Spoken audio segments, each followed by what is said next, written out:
दश तीर्थ सहस्त्राणि तीस्र कोट्यस्तथा अपराह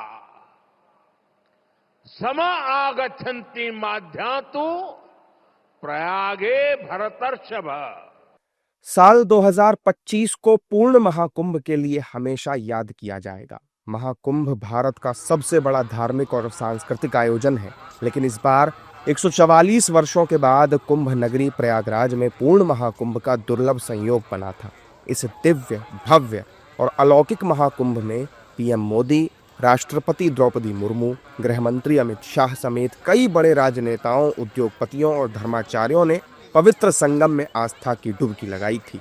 अनुमान के मुताबिक प्रयागराज के महाकुंभ में देश विदेश से आए 66 करोड़ से भी ज्यादा श्रद्धालुओं ने त्रिवेणी में पवित्र स्नान कर मोक्ष और पाप मुक्ति की कामना की थी।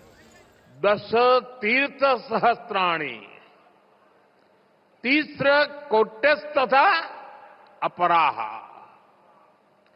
सम आगच्छन्ति माध्यातु प्रयागे भरतर्षभ।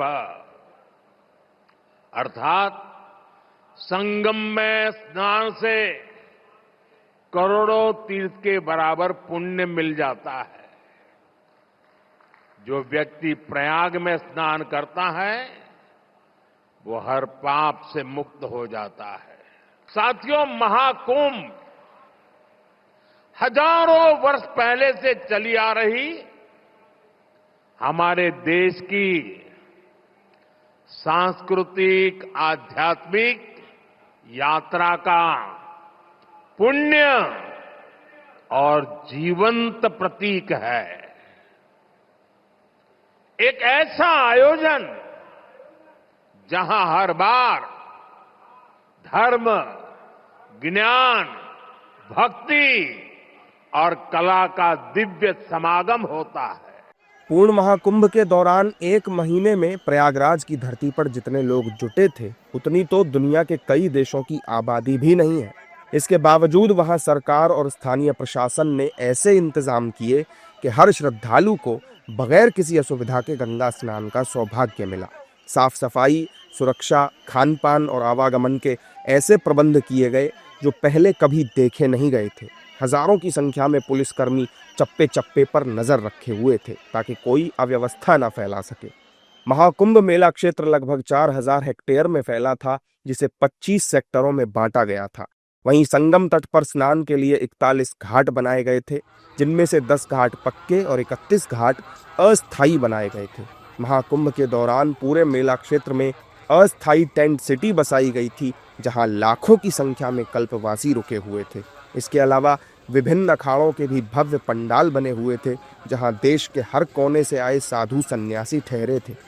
महाकुंभ का कुल बजट लगभग 7500 करोड़ रुपए का था, जिसमें उत्तर प्रदेश सरकार और केंद्र सरकार का योगदान शामिल है और इसके बुनियादी ढांचे के विकास, सुरक्षा और श्रद्धालुओं की सुविधाओं पर खर्च किया गया।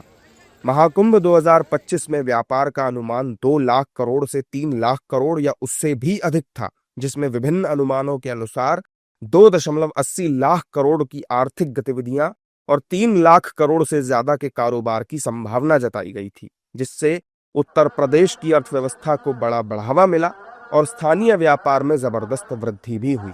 प्रयागराज में आयोजित महाकुंभ 2025 में कई पर्व भी शामिल थे, जिनमें मुख्य रूप से पौष पूर्णिमा से शुरू होकर मकर संक्रांति, मौनी अमावस्या, बसंत पंचमी, माघ पूर्णिमा और महाशिवरात्रि जैसे प्रमुख पर्व और अमृत स्नान शामिल थे। इन पर्वों पर जहां लाखों साधु सन्यासियों ने पवित्र संगम में डुबकी लगाई, वहीं करोड़ों श्रद्धालुओं ने भी त्रिवेणी संगम में स्नान किया। कुल मिलाकर 2025 में आयोजित प्रयागराज का महाकुंभ भारत की आध्यात्मिक चेतना और सनातन परंपरा का प्रतीक बनकर उभरा था, जिसने जन जन में गौरवशाली धार्मिक विरासत को लेकर गर्व की भावना का संचार कर दिया।